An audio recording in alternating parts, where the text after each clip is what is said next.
Matemātikas izaicinājums 21. diena. Saīsinātās reizināšanas formulas 2. daļa.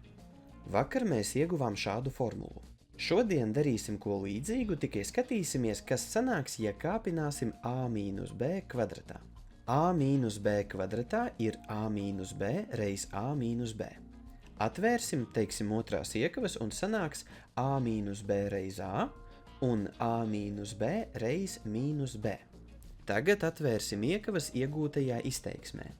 Atverot pirmo iekavu sanāks a kvadratā mīnus ba, un atverot otro iekavu sanāks mīnus ab un plus b kvadratā.